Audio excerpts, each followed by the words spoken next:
салом, як хабар.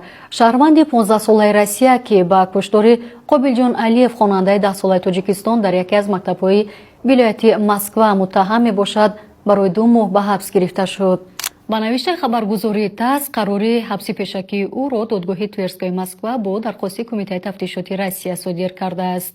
Кумитаи тафтишоти Россия нисбат ба айбдоршаванда бо иттиҳоми куштор ва суиқасд ба куштори Кодекси ҷиноии Россия парванда ифтитоҳ кардааст. ба навишти расонаҳо, Навраси боздоштшуда ба гуноҳи худ иқрор шудааст. Бар пояи иттиҳоми эълон шуда ба ӯ аз 8 то 20 соли зиндон, ҳукми қатл ва ё ҳукми абад таҳдид мекунад. аз Эдмобайл миллионро гирбурди асосии 1 миллион сомонӣ ҳар моҳ то 20 000 сомонӣ бурд мешавад. бо 3,5 сомонӣ айди рамзро бихар ва иштирокчӣ бозӣ бурднок шав. Эдмобайл аз 2 то миллион 1 қадам роҳ аст. хабарҳои бештар дар телеграм канали Азия Плюс.